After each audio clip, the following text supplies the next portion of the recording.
안녕하세요. 반갑습니다. 예, 이렇게 신나는 그 성경 공부는 아마 성서학당밖에 없을 것 같습니다. 네, 아멘. 맞습니다. 아유, 오늘 피곤하진 않으세요? 아니, 괜찮아요. 이 성경이 여러분의 얼굴을 빛나게 하는 네. 거예요. 할렐루야. 네. 그 성경 테라피라고. 테라피. 정작 목사님 너무 바쁘셔가지고. 갑자기 성경은 문질러야 될 것 같아요. 그래요. 아, 참 우리가 하나님의 말씀을 볼 때 우리의 삶이 더 아름다워질 수 있는 것 같습니다. 네. 그래서 이제 오늘 유난히들 더 아름다워 보입니다. 감사합니다. 성경을 하면서 이렇게 거짓말하면 안 되는데. 예. 오늘도 제가 참 좋아하는 20장 말씀이라 가지고. 그렇죠. 20이라는 숫자를 좋아하시는 건 아닌데. 뭐 그것도 있고요. 그래요. 우리가 이제 20장 계속해서 공부하고 있는데 20장은 바로 이제 3차 여행 중에 바울에게 있어서 가장 중요한 사건 두 개 있죠. 유두고를 다시 그 살린 그런 사건. 그리고 또 오늘의 본문이 뭐라 그랬죠? 오늘 보면 이제 밀레도에서 에베소에 그렇죠. 있는 장로들과 작별하는 이야기. 네네. 우리가 지난주 이렇게 유두고 살린 것이 단순히 생뚱맞게 끼어들어간 것 같지만 그렇지 않다 그랬죠? 네. 우리 지난주 주제가 뭐였죠? 사람을 잘 세우는 잘 세우는 사람. 사람을 잘 세우는 사람이 되기 위해서는 어떻게 해야 된다 그랬죠? 격려를 잘해야 돼요. 격려. 그래서 사람 세운다는 말은 다른 말로 바꾸면 격려자가 된다 이렇게 말할 수 있을 거예요. 격려. 근데 격려를 우리가 잘 못해요. 맞아요. 근데 격려를 잘하기 위해서는 뭐가 필요하다 그랬죠? 그리스도의 사랑을 그렇죠. 가지고 맞아. 그리스도의 사랑을 가지고 상대방의 그 피로를 잘 볼 수 있는 네. 그런 지혜가 필요하다 그랬죠. 네. 그래서 바울은 우리가 사람을 세우기 위해서 첫 번째는 격려자가 돼야 되고 두 번째는 뭐라 그랬어요? 함께, 그렇죠. 또 함께, 그런 공동체를 필요하다. 공동체 안에서 의미 있는 관계, 그러니까 피상적인 관계 속에서는 사실 격려가 일어나지 않아요. 아무리 아름다운 말로 하더라도 그것이 우리에게 진짜 격려가 안 되죠. 네. 정말 나를 다 이해하는 사람이 아무 말 하지 않아도 옆에 와 있는 것만으로도 우리가 격려가 될 수 있지만 별 관계가 아닌 사람이 나에게 아무리 막 굉장한 칭찬을 해도 그것이 격려가 되지는 않죠. 공동체가 중요하다. 세 번째가 뭐였죠? 끝까지 예. 그 주의 사람을 제자 훈련을 시켜야 돼요. 네, 그렇죠. 맞아요. 예. 제자. 결국 우리가 함께 있는 공동체 안에서 끝까지 제자 제자. 훈련을 시키는 것이 굉장히 중요하다. 네. 그래서 사도 바울이 계속 끝까지 그들을 위해서 제자 훈련 시키기 위해서 애쓰는 모습이 바로 그 유두고를 살린 그 모습 속에서 이렇게 나와 있죠. 네. 그 위에 엎드려서 하는 그런 모습, 그것이 굉장히 그래서 제자 훈련은 머리로 하는 것이 아니라 가슴으로 하는 것이다. 그 가슴에 그리스도의 사랑이 담겨져 있기 때문에 저와 여러분이 사람을 세우는 사람이 될 줄로 믿습니다. 아멘. 자, 오늘은 이어서 그렇게 사람을 세우는 인생을 살다 보면 아름다운 흔적을 남기게 되었어요. 그래서 오늘의 본문 사도행전 20장 13절에서 38절을 가지고 아름다운 흔적을 남기는 삶이라는 제목으로 강의를 시작하겠습니다. 오늘 수업 사도행전 61강 아름다운 흔적을 남기는 삶. 자, 우리 그 광우 학생부터 네. 구절이 많아요. 네. 네. 6구절씩 읽고 마지막 2구절은 같이 읽어야 될 것 같아요. 네. 자, 광우 학생 13절부터 읽습니다. 네. 우리는 앞서 배를 타고 아소에서 바울을 태우려고 그리로 가니 이는 바울이 걸어서 가고자 하여 그렇게 정하여 준 것이라. 바울이 아소에서 우리를 만나니 우리가 배에 태우고 미둘레네로 가서 거기서 떠나 이튿날 기오 앞에 오고 그 이튿날 사모에 들르고 또 다음날 밀레도에 이르니라. 바울이 아시아에서 지체하지 않기 위하여 에베소를 지나 배 타고 가기로 작정하였으니 이는 될 수 있는 대로 오순절 안에 예루살렘에 이르려고 급히 가미로라. 바울이 밀레도에서 사람을 에베소로 보내어 교회 장로들을 청하니 오매 그들에게 말하되 아시아에 들어온 첫날부터 지금까지 내가 항상 여러분 가운데에서 어떻게 행하였는지를 여러분도 아는 바니 곧 모든 겸손과 눈물이며 유대인의 관계로 말미암아 당한 시험을 참고 주를 섬긴 것과 유익한 것은 무엇이든지 공중 앞에서나 각 집에서나 거리낌 없이 여러분에게 전하여 가르치고 유대인과 헬라인들에게 하나님께 대한 회개와 우리 주 예수 그리스도께 대한 믿음을 증언한 것이라. 보라, 이제 나는 성령에 매여 예루살렘으로 가는데 거기서 무슨 일을 당할지는 알지 못하노라. 오직 성령이 각 성에서 내게 증언하여 결박과 환난이 나를 기다린다 하시나 내가 달려갈 길과 주 예수께 받은 사명 곧 하나님의 은혜의 복음을 증언하는 일을 마치려 함에는 나의 생명조차 조금도 귀한 것으로 여기지 아니하노라. 보라, 내가 여러분 중에 왕래하며 하나님의 나라를 전파하였으나 이제는 여러분이 다 내 얼굴을 다시 보지 못할 줄 아노라. 그러므로 오늘 여러분에게 증언하거니와 모든 사람의 피에 대하여 내가 깨끗하니 이는 내가 꺼리지 않고 하나님의 뜻을 다 여러분에게 전하였습니다. 여러분은 자기를 위하여 또는 온 양떼를 위하여 삼가라. 성령이 그들 가운데 여러분을 감독자로 삼고 하나님이 자기 피로 사신 교회를 보살피게 하셨느니라. 내가 떠난 후에 사나운 이리가 여러분에게 들어와서 그 양떼를 아끼지 아니하며 또한 여러분 중에서도 제자들을 끌어 자기를 따르게 하려고 어그러진 말을 하는 사람들이 일어날 줄을 내가 아노라. 그러므로 여러분이 일깨어 내가 3년이나 밤낮 쉬지 않고 눈물로 각 사람을 훈계하던 것을 기억하라. 지금 내가 여러분을 주와 및 그 은혜의 말씀에 부탁하노니 그 말씀이 여러분을 능히 든든히 세우사 거룩하게 하심을 입은 모든 자 가운데 기업이 있게 하시리라. 내가 아무의 은이나 금이나 의복을 탐하지 아니하였고 여러분이 아는 바와 같이 이 손으로 나와 내 동행들이 쓰는 것을 충당하여 범사에 여러분에게 모본을 보여준 바와 같이 수고하여 약한 사람들을 돕고 또 예수께서 친히 말씀하신 바 주는 것이 받는 것보다 복이 있다 하심을 기억하여야 할지니라. 이 말을 한 후 무릎을 꿇고 그 모든 사람들과 함께 기도하니 다 크게 울며 바울의 목을 안고 입을 맞추고 다시 그 얼굴을 보지 못하리라 한 말로 말미암아 더욱 근심하고 배까지 그를 전송하니라. 아멘. 좀 내용이 길었죠? 내용이 길지만 사실은 굉장히 눈물 나는 지금 설교죠. 고별 설교입니다. 에베소 장로들에게 밀레도에서 한 바울의 고별 설교. 이 고별 설교를 통해서 제가 잡은 제목은 뭐냐면 뭐라고요? 아름다운 흔적을 남기는 삶. 아름다운 흔적을 남기는 삶. 자, 이 아름다운 흔적. 인생이 우리가 길을 걸어가다 보면 반드시 뭐가 남게 돼 있어요? 흔적, 발자국이 남게 돼 있죠. 흔적이 남아 있습니다. 제가 그 흔적에 관련된 오늘 좀 우리와 다른 그 서산대사에 쓴 그 글이 있어요. 그 시조가 있는데 그 시조가 이런 시조입니다. 답설야 증거, 불수호 난행, 금일아 행적, 수작후 인정. 이게 무슨 뜻이냐면 눈 덮인 들판을 걸어갈 때 함부로 어지럽게 걷지 마라. 오늘 내가 남기는 이 발자국은 뒤에 따라오는 이가 이정표로 따를 것이니라는 그런 시예요. 그 뜻을 풀어보니까 굉장히 의미 있는 시죠. 이것이 우리와 타종교의 분이 쓴 글이지만 사실은 우리 인생에 누구나 다 걸어가다 보면 뭐가 남게 돼 있어요. 흔적이 남게 돼요. 근데 흔적을 누가 따라와요? 내 뒤에 따라오는 내 아들이, 내 딸이, 내 자녀들이, 또 내 제자들이 따라오는 하나의 그런 흔적이 되고 또 길이 되기 때문에 우리가 어떤 흔적을 남기느냐는 굉장히 중요한 거예요. 이 바울이 에베소에서의 사역을 마치고 이제 고별 설교를 할 때 이 고별 설교라는 것 자체가 그 사람들에게는 여지껏 바울이 걸어왔던 그 길, 자신들에게 보여줬던 그 삶의 뒷모습을 기억하게 만들었을 거예요. 그래서 저는 이 고별 설교를 통해서 아름다운 흔적을 남기는 삶이라는 그런 제목을 달아본 것입니다. 여러분, 우리가 지금 걸어가고 있는 길을 우리 광우 학생 자녀가 따라오기를 원하신, 너 나만큼만 살아라.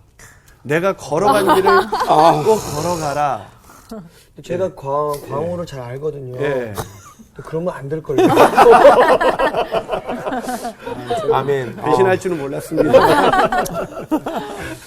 자, 우리가 흔적이라는 것이 한번 뛰고 나면은 바꿀 수는 없잖아요. 네. 그렇죠? 그래서 우리가 걸어가는 길이 굉장히 중요한 것 같아요. 그 걸어간 길에는 흔적이 남고 누군가는 아니 내가 가장 사랑하는 이들이 그 길을 따라오기 때문이죠. 저 역시 저의 사랑하는 자녀들에게 너희들은 아빠가 걸어온 길을 걸어라 이렇게 말하기는 쉽지 않을 거예요. 그런데 바울은 오늘 고별설교에서 그렇게 말하고 있는 거예요.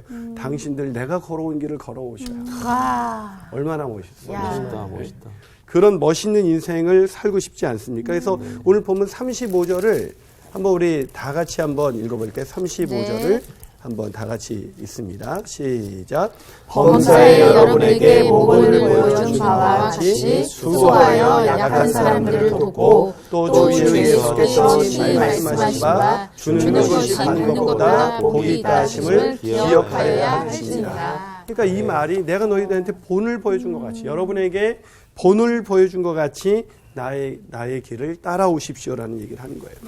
여러분 참 헤어지는 순간에 이런 이야기를 할 수 있다는 게 얼마나 아름다울까요? 우리의 코끝에서 호흡이 멈춰지는 순간 아이들에게 남길 마지막 그 유언이 너희들은 내가 걸어온 이 길을 걸어야 된다. 라는 그런 말을 하고 정말 천국으로 갈 수 있는 사람은 정말 성공한 인생인 것 같아요. 맞아요. 나처럼만 살아라. 예. 근데 어떤 사람은 그냥 자기를 분수를 모른 채 나처럼 살아라 할 수도 있어요. 정말 바울과 같이 겸손한 사람이 그렇게 말을 할 수 있었다는 것은 바울이 얼마나 아름다운 흔적을 남겼는가를 우리가 알 수 있는 것입니다.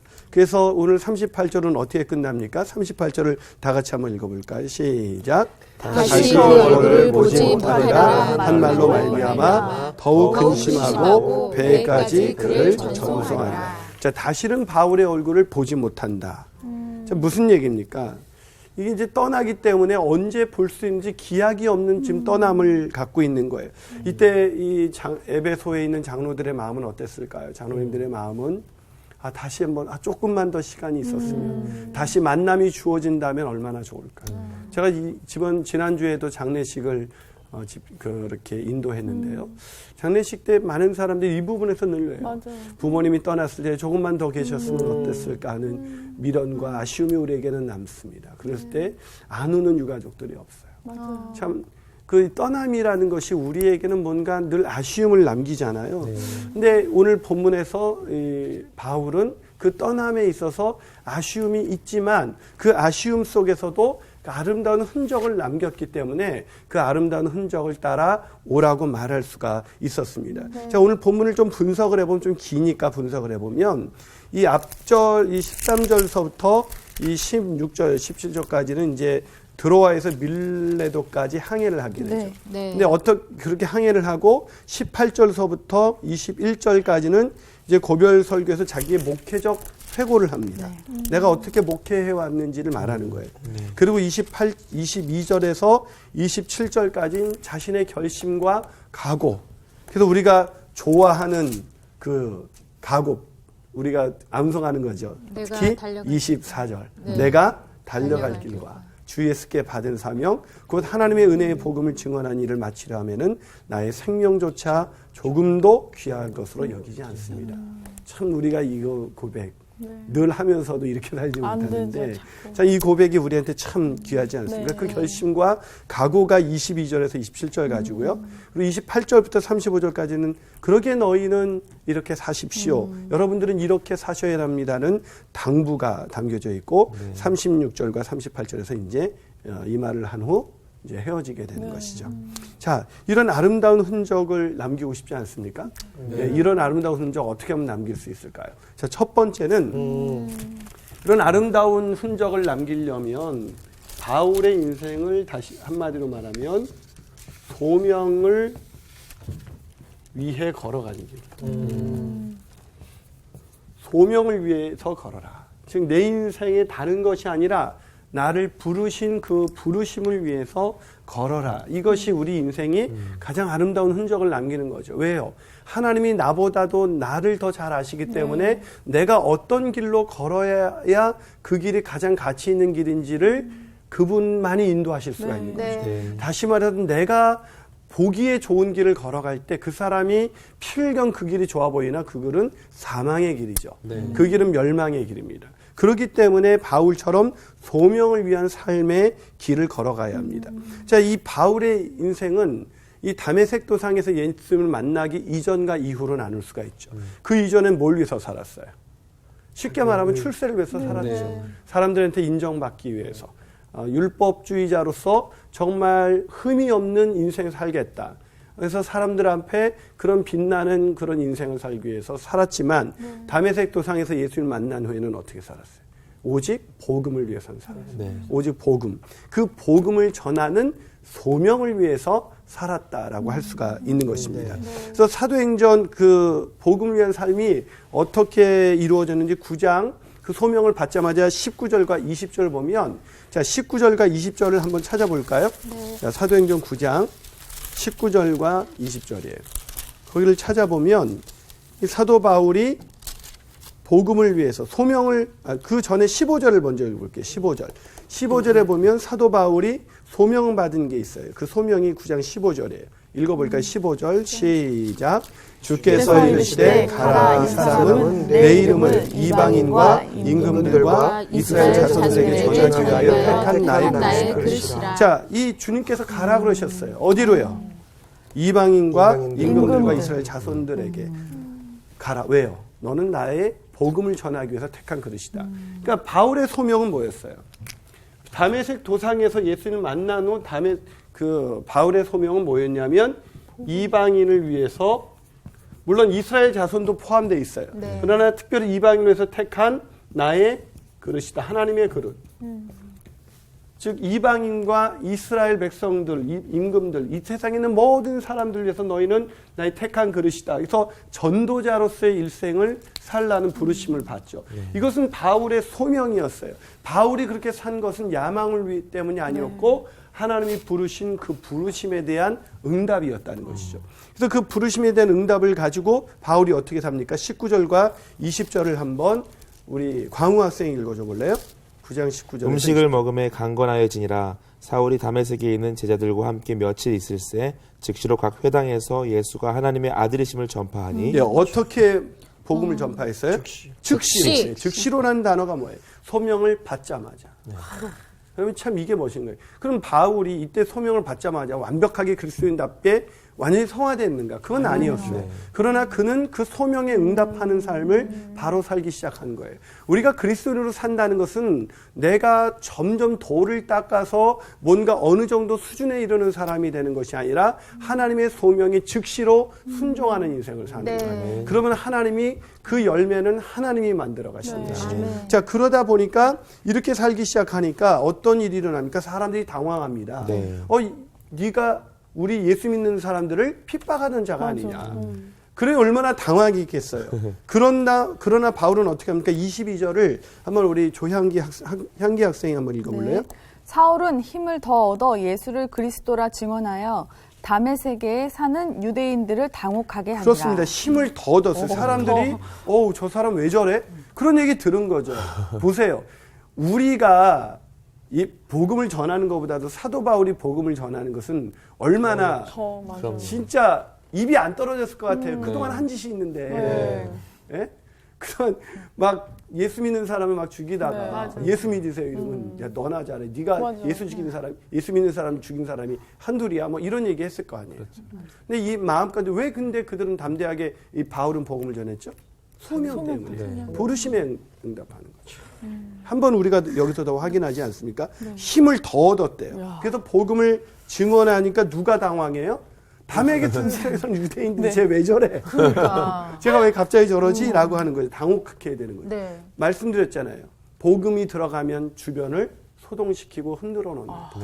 바울은 바로 자신의 주변 파장이 마치 돌아나간 물 위에 딱 떨어졌을 때 그 파장이 번져가듯이 사도행전은 마치 사람들이 바울로 인해서 점점 더 당혹해지는 에베소에서의 극치였죠. 온 연극장에 다 뛰어들어갈 정도로 사람들을 당혹시키는 것이죠. 자, 이때부터 이제 유대인들은 바울을 죽이기로 하죠. 그러나 바울은 이때부터 이 유대인들의 핍박과 시기와 질투와 죽이려는 이 공모에 시달리지만 바울은 어떻게 살았어? 우리가 그동안 쭉 기억해보세요. 안디옥에서 이제 본격적으로 파송이 되죠. 그때 바울은 얼마나 신이 났을까요? 내가 이 이방인을 위해서 택한 그릇으로 하나님이 나를 부르셨는데 네. 그 일을 본격적으로 할 수 있도록 선교사로 파송이 되는 거예요. 막 설레었을 것 같아요. 그렇죠. 와, 하나님 감사합니다. 그 부르심에 대한 응답에 대한 그 설레임. 그래서 갔는데, 그래서 이제 배를 타고 구부를 지나서 이 살렘에 이르고, 그래서 버가에 가서 거기서 막 지나면서 이제 막 풍토병에 걸리고 또 마가라는 요한은 또 돌아가고 또 풍토병에 걸려서 막 너무 힘든데 타우루스 산맥을 넘어서 비시디아의 안독에 이르고 완전히 지쳐서 많이 뻗었고 이제 핍박당하고 고난당하고 이제 거의 맛이 갔는데도 그 완전히 지친 몸을 이끌고 또 수많은 산길을 건너서 이고니온에 이르고 이 계속해서 그 유대인들의 박해가 떠나지 않죠. 그때부터. 그러나 그런 고난과 핍박에도 불구하고 그가 중단할 수 없이 그 길을 걸어갈 수 있었던 것은 하나님의 부르심에 대한 소명. 네. 그 소명을 분명하게 인지하고 있었다는 것이죠. 오늘 우리가 그 소명의식, 이 소명을 분명하게 발견하게 될 때 우리는 오늘도 아무것도 가지지 않았음에도 아니 고난과 핍박이 나를 앞으로도 기다린다고 해도 나는 그 길을 걸어갈 거예요. 네. 그것이 바로 소명자의 길이라는 거예요. 그 소명을 발견하고 그 길을 걸어가시는 저와 여러분이 되시기를 주님의 이름으로 축복합니다. 아멘. 자, 오늘 두 번째로 우리가 어떻게 바울처럼 아름다운 삶의 흔적을 남길 수가 있을까? 첫 번째는 소명을 위한 삶의 길을 걸으라라는 것이었어요. 두 번째는 또 바울은 어떻게 걸어갔어요? 오늘 본문에서 이제 본격적으로 바울이 얘기를 하기 시작합니다. 뭐라고 얘기하기 시작하죠? 바울의 이 목회보고를 잘 이렇게 들어보면 특별히 이제 목회보고를 본격적으로 하면서 18절, 17절, 18절이에요. 한번 윤정 학생이 한번 읽어볼래요? 네. 바울이 밀레도에서 사람을 에베소로 보내어 교회 장로들을 청하니 오매 그들에게 말하되 아시아에 들어온 첫날부터 지금까지 내가 항상 여러분 가운데서 어떻게 행하였는지를 여러분도 아는 바니. 자, 뭐라고 이야기하고 있습니까? 그 18절에서 내가 아시아에 들어온 첫날부터 지금까지 내가 항상 여러분 가운데서 어떻게 행했는지 여러분도 안다. 뭘 안다는 거예요? 뭘까요? 그것이 19절부터죠? 네. 자, 19절부터 그 다음 절까지 제가 그만할 때까지 우리 광우 학생이 한번 읽어줘 볼래요? 네. 곧 모든 겸손과 눈물이며 유대인의 간계로 말미암아 당한 시험을 참고 주를 섬긴 것과 유익한 것은 무엇이든지 공중 앞에서나 각 집에서나 거리낌 없이 여러분들에게 전하여 가르치고 유대인들과 헬라인들에게 하나님께 대한 회개와 우리 주 예수 그리스도께 대한 믿음을 증언한 것이라. 네, 거기까지죠. 자, 지금 사도 바울이 아름다운 흔적을 남길 수 있었던 것은 소명의 발견이에요. 소명을 위한 삶의 길을 걸었기 때문이에요. 근데 소명을 위한 삶의 길을 걷다 보면 반드시 필요한 것이 있습니다. 그게 뭐냐면 희생이에요. 희생. 소명을 위해서 산다면 반드시 희생이 따라오게 되어 있습니다. 네. 그렇기 때문에 그 희생이 어떤 것이었는지 오늘 사도 바울이 오늘 본문에서 이야기하고 있습니다. 네. 자, 그 희생에서 첫 번째 얘기하는 게 뭐예요? 모든 겸손. 겸손과 눈물입니다. 겸손. 네. 여러분, 겸손이 뭐예요? 겸손이. 우리가 겸손이 뭐 내가 다 해놓고 어우 집사님 수고했어요. 아니에요. 제가 뭐 한 게 있어야죠. 목사님 설교 굉장히 좋았어요. 다 주님이 하신 겁니다. 이게 겸손일까요? 예. 이런 부분을 우리는 겸손이라고 생각하는데 사실은 그런 게 아니에요. 성경에서 말하는 겸손은 뭐냐면 하나님이 겸손의 가장 모범이 뭐예요? 하나님께서 인간이 되신 거죠.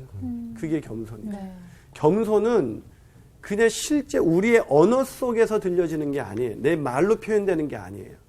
내가 아무것도 아닙니다. 내가 연약한. 그것이 하나의 그냥 내 안을 내 정체성을 드러내는 걸 수 있지만 겸손은 내가 말하는 어떤 언어가 아니라 내 마음 속에 내가 하나님이 인간이 되신 것처럼 내가 낮아지는 거예요. 내가 어디까지 낮아질 수 있을까요? 특히 인간이. 하나님이 인간이 되셨어요. 가장 낮아진 거죠. 우리는 어떻게 낮아질 수 있을까요? 어떻게 겸손해질 수 있을까요? 부인해. 예, 자신을 부인이라는 건 뭐냐면 우리는 뭐예요? 인간의 본질은 뭐예요? 본래 너희가 죄의 종이다. 내 죄를 자각하면 자각할수록 우리는 겸손해집니다. 네. 그래서 사도 바울은 디모데 전후서로 갈수록 내가 죄수 중에 괴수라고 얘기하죠. 점점 겸손해지죠. 네. 그러니까 겸손이라는 것은 뭐냐면 그냥 내가 높아지려는 마음을 완전히 포기하는 거예요. 그래서 내가 어떤 칭찬을 들었을 때 내 마음 속에서 그것이 그냥 내 영광을 위한 것이라는 생각이 들면 입으로 어떤 얘기가 나와도 그것은 겸손한 것이 아닌 거죠.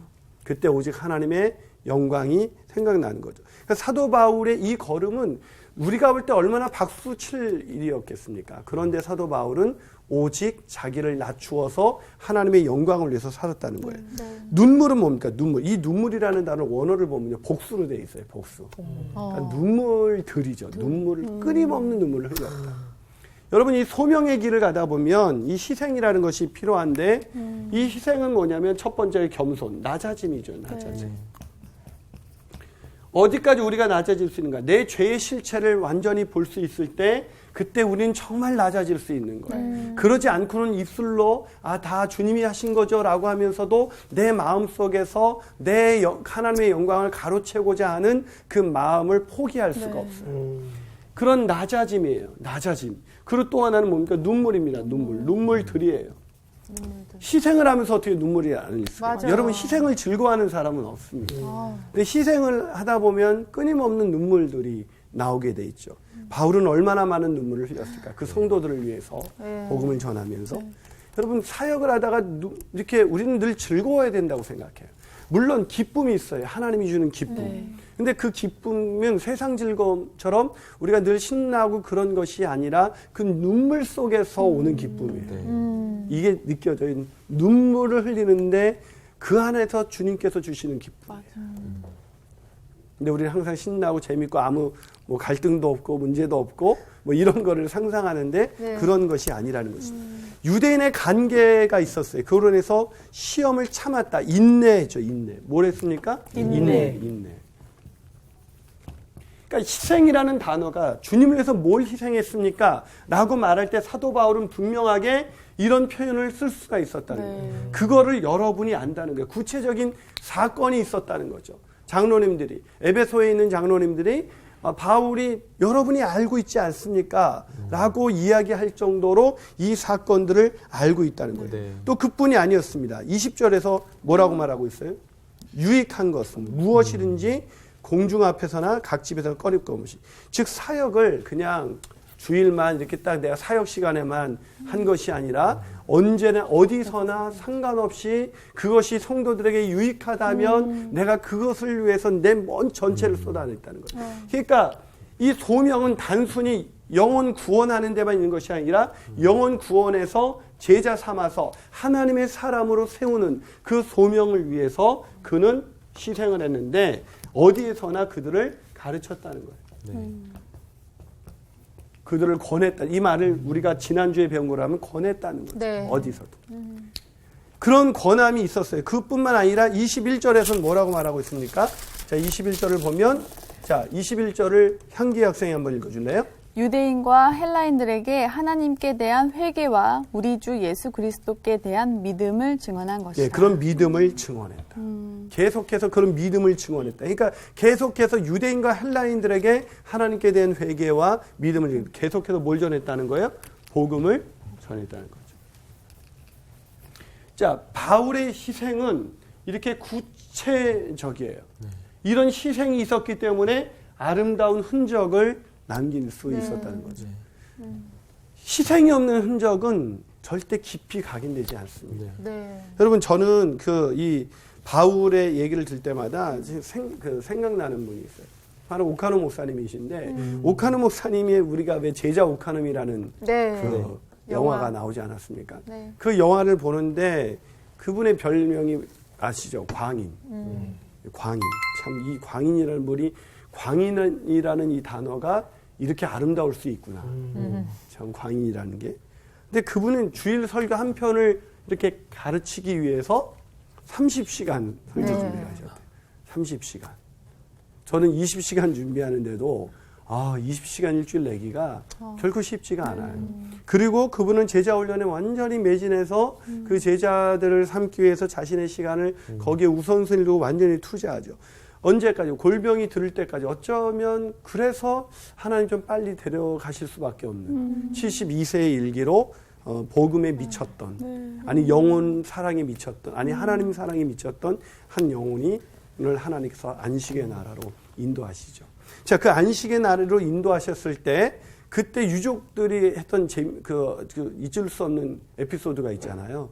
유족들이 갑자기 그 이제 학원 예배 순서에서 없었던 일을 하잖아요. 갑자기 영정 사진 앞에 두고 가족들이 네, 사진을 사진, 찍어요. 가족 사진. 예, 가족 사진. 처음으로 찍게 된 가족 사진. 네. 어쩌면 가족의 희생. 그분은 늘 가족이 그냥 그분에게 중요하지 않았기 때문이 아니었어요. 늘 오카누 목사님은 그렇게 말씀하셨다고 합니다. 이찬수 목사님 비롯해서 그 제자들에게 늘 말씀하시기를 가족이 소중하다. 가족들과 함께 시간을 보내라. 이렇게 얘기하고 정작 자기 자신이 그렇게 하지 못했던 거죠. 한 고등학생이 그 영화를 보고 나서 난 저렇게 못 살아요. 이렇게 얘기를 하더라고요. 그 말이 제 가슴에 왔어요. 난 저렇게 살 수 있을까? 그냥 난 저렇게 못 살아요라는 말이 난 저렇게 살 수 있을까라는 질문으로 되돌아왔어요. 여러분 우리가 그렇게 살 수 있을까? 오늘 바울처럼 그 찬양 많이 생각났어요. 바울처럼 예수님처럼 바울처럼 그렇게 살 수 있을까? 그 찬양 부르면서 그렇게 욕심도 없이 주를 위하여 그렇게 살 수 있을까? 그러나 내 마음은 아직도 추하여 받을 사랑만 계수하면서 그렇게 살아가고 있는 것은 아닌가? 참 안타까운 그런 우리의 모습. 어쩌면 그러기 때문에 우리의 아름다운 흔적이 남겨지지 않고 오히려 추한 흔적이 남겨지는 것은 아닐까. 그런 생각을 해봅니다. 자, 마지막으로 우리가 어떻게 바울처럼 아름다운 흔적을 남길 수가 있을까? 자, 오늘 본문을 보면 이 본문을 쭉 보면은 계속해서 이제 그 뒷부분에 대해서 그들에게 당부한 얘기가 나와요. 네. 뭘 당부했죠? 자, 25절부터 28절이에요. 자, 우리 그 윤정 학생이 네. 25절부터 28절을 한번 읽어볼까요? 네. 보라, 내가 여러분 중에 왕래하며 하나님의 나라를 전파하였으나 이제는 여러분이 다 내 얼굴을 다시 보지 못할 줄 아노라. 그러므로 오늘 여러분에게 증언하거니와 모든 사람의 피에 대하여 내가 깨끗하니 이는 내가 꺼리지 않고 하나님의 뜻을 다 여러분에게 전하였음이라. 여러분은 자기를 위하여 또는 온 양떼를 위하여 삼가라. 성령이 그들 가운데 여러분을 감독자로 삼고 하나님이 자기 피로 사신 교회를 보살피게 하셨느니라. 예, 참 이 고별사를 들으면서 특히 이제 목회 회고를 들으면서 나의 모든 겸손과 눈물로 너희를 그 주님을 섬기고 이런 얘기를 들을 때 에베소에 있는 장로님들은 어떤 생각이었을까요? 아마 그 고등학생처럼 할 수 있을까? 바울 사도에게 우리 당신처럼 못 살아요. 이런 마음 들지 않았을까요? 그런데 바울은 냉정하게 말합니다. 네. 뭐라고 말해요? 25절에 보니까 다시는 내 얼굴을 볼 수 없을 거다. 순교를 예감하고 있는 거예요. 왜냐하면 성령께서 예루살렘에서 환난과 결박이 나를 기다린다고 했기 때문에 이제는 거기 가서 인생이 마감할 수도 있다. 어쩌면 이제는 에베소 교회에 내가 또 와서 그들을 돌볼 수 없으니 당신들은 내가 그랬던 것처럼 당신들도 그렇게 사셔야 됩니다라고 얘기하고 있는 거죠. 네. 다시 말해서 자신이 소명을 따라서 희생했던 사도 바울은 마지막에 아름다운 흔적을 남기기 위해서 뭐라고 말하고 있습니까? 이 제자들에게 뭘 얘기하고 있는 거예요? 이 제자들에게 하고 있는 얘기가 뭐냐면 제자를 남기십시오. 네. 내가 당신들을 제자 삼았던 것처럼 당신들도 제자를 남기십시오라고 말하고 네. 제자를 어떤 그리스도인의 가장 아름다운 흔적은 저는 제자를 남기는 거라고 생각합니다. 바로 그리스도의 제자를 남기는 것. 그것이 바로 가장 아름다운 흔적이죠. 우리의 흔적이 뭐냐? 우리가 이 세상을 이 안개와 같은 이 시간 속에 광음과 같이 지나가는 이 세상을 마무리했을 때 우리가 남겨진 그 흔적이 뭐냐는 거예요. 아무도 걷지 않은 눈길을 걸으면 거기에 사람의 발자국이 남아요. 네. 그 흔적이 뭐냐? 저는 그리스도인의 흔적은 바로 제자, 남겨진 제자라고 합니다. 남겨진 제자. 그런 남겨진 제자들이 바로 당신들이어야 합니다. 아니, 당신들이 나의 그런 제자입니다. 그러니 당신들은 어떻게 사셔야 됩니까? 그러면서 그 본문에서 보면 27절을 보세요. 27절을 보면 내가 꺼리끼지 않고 하나님 뜻을 다 여러분에게 전하였으니 다 복음을 전했다. 어떻게 살아야 되는지 다 가르쳤다. 그러니 28절에서 여러분은 양떼를 해서 자기를 해서 삼가라. 첫 번째 단어가 삼가라. 삼가라. 그리고 28절 끝에 교회를 보살피라. 교회를 보살피라. 그리고 또한 여러분 중에서 제자들을 끌어 자기를 따르게 하려고 어리그러진 말을 한 사람들, 그런 사람들이 일어날 줄을 내가 아노라. 그런데 거기서 벗어날 줄 그런 사람들이 있을 수도 있다. 그러나 그때 여러분 뭐 해야 된다? 31절 일깨워라. 삼가라, 보살피라, 일깨워라. 이런 마지막 고별사에서 결국 바울의 고별 설교는 어디로 가고 있습니까? 그 제자들이, 남겨진 제자들, 그 에베소의 장로님들이 진짜 제자가 되게 하기 위해서 그들에게 하는 마지막 권면으로 그걸 또 하고 있는 거죠. 옆에서 이야기하듯이 그렇게 얘기하고 있는 거죠. 여러분, 이 말을 제가 한마디로 정리한 게 뭐예요? 당신도 그렇게 사셔야 합니다. 그럼 이 말씀을 사도 바울의 이 본문을, 사도 바울로 인해서 기록된 이 본문을 오늘도 우리도 읽을 때 어떤 음성을 들어야 돼요? 당신도 그렇게 사셔야 합니다. 당신도 그렇게 사셔야 합니다. 여러분, 이것이 우리에게도 들리는 거예요. 그래서 우리가 오늘 그렇게 듣고 사느냐 안 사느냐에 따라서 우리도 아름다운 흔적을 남길 수 있느냐 아니냐가 가능하다는 것입니다. 여러분, 저는 이 부분을 보면서 제 목회를 많이 돌아봤어요. 난 이렇게 살고 있을까? 아니, 이렇게 사는 것은 애초에 마음에 접고 있지는 않을까? 이것은 어떤 특별한 사람들만이 그렇게 살아야 되는 것 아닌가? 정말 광인이라고 불렸던 오카노 목사님, 또 우리가 정말 주기철 목사님 같은 어떤 그런 분들만 그렇게 사셔야 되는 것이 아닌가? 근데 제가 그 주기철 목사님의 그 영상을 보면서 그 마지막 순간에 그 주기철 목사님 가족들을 면회시켜준다고 그러잖아요. 면회시켜서 들떠서 그 간자리에서 그 가족들이 본 주기철 목사님의 마지막 모습은 바로 그게 그냥 완전한 십자가는 아니에요. 좀 매달려 계셨는데 그 고문하는 그 나무에 석가래 같은 거에 매달려 계셨는데 마치 십자가에 매달린 것 같이. 근데 그거를 보여주면서 고문을 하죠. 네가 믿는 하나님이 너한테 해준 게 뭐야? 네가 믿는 하나님이 살아계시다면 네가 이런 꼴로 내버려 둘 수 있느냐? 그때 주기철 목사님 말씀하시죠. 네 눈에는 내가 이것이 내 힘으로 이렇게 버티는 것으로 보인다. 하나님께서 지금 나와 함께하고 계시기 때문에 내가 지금 이것을 버틸 수 있다. 그걸 보면서 그분의 고백을 우리가 그대로 받아들인다면 지금 내가 얼마나 강한가 약한가가 중요한 게 아니고 내가 얼마나 의지가 강한가 아닌가가 아니라 하나님이 지금 나랑 함께하고 계시느냐 아니냐. 이것이 오늘 내가 그렇게 살 수 있게 만드는 힘이 되느냐 아니냐가 된다는 거예요. 근데 우리는 자꾸 외면하죠. 하나님의 강력한 임재하심, 그 성령 충만을 우리가 도외시하면서 하나님이 계시지 않는 기민하는 너무 약한 존재죠. 아무것도 할 수가 없는 존재죠. 그래서 소명을 위해서 살 수도 없고 희생을 할 수도 없는 거예요. 그래서 제자를 남기지 못하는 거예요. 그냥 나만을 위해서 살다가 어느 날 호련이 다가온 내 인생의 끝자락에서 아름다운 흔적이 아니라 이런 길은 따라오지 말라고 말할 수밖에 없는 그런 흔적을 남기고 우리가 인생을 끝날 수도 있지 않느냐. 오늘 이 사도 바울의 고별 설교는 오늘날 현대 그리스도인들에게 아니 우리 자신에게 들려야 되는 그 마지막 메시지. 당신도 그렇게 사셔야 합니다. 이것이 오늘 우리가 들어야 할 마지막 메시지라고 생각합니다. 이 메시지를 들을 때 한 번밖에 없는 인생. 어차피 한 번밖에 없는 인생. 가장 가치 있는 흔적을 남기게 될 것입니다. 그런 흔적을 남기시는 저와 여러분이 되시기를 주님의 이름으로 축복합니다. 네, 오늘 강의 여기까지입니다. 감사합니다. 감사합니다.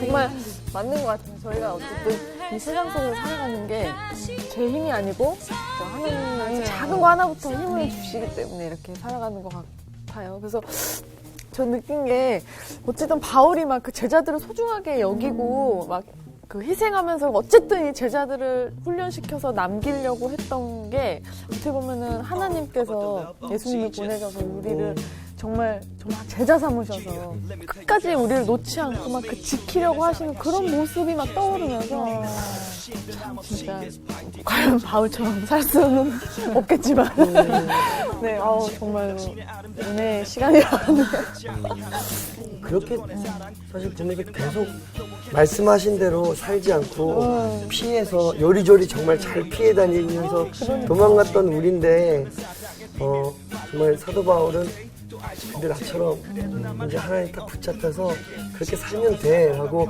이야기하고 제자를 삼으라고 하는데 야 나는 정말 너무 뺀질되고 있구나 라는 생각이 너무 드네요. 그리고 저는 오늘 이제 말씀을 들으면서 느낀 게 예수님도 신이셨지만 인간이셨고 맞아. 그리고 바울도 어떻게 보면 우리랑 똑같은 사람이었고 주기철 목사님도 마찬가지잖아요. 그러니까 그들이 처음부터 그렇게 된 게 아니라 하니까 하나님이 함께 하시면 하니까 그렇게 된 것처럼 오늘 다시 한번 나도 할 수 있겠다라는 또 이런 생각을 가지게 됐어요. 믿음을 단순한 일이 생기게 됐어요. 아니라 네. 간단한 일인 것 같아요. 맞아요. 저도 사실 그 20장 입사져가지고 만들어 놓은 곡이 있었는데 곡 쓰고 나서 되게 어려웠어요. 왜냐면 그렇게 살아내는 게 너무 어렵다라는 거를 처음엔 몰랐는데 계속 고백을 하면 할수록 알게 되니까. 맞아요.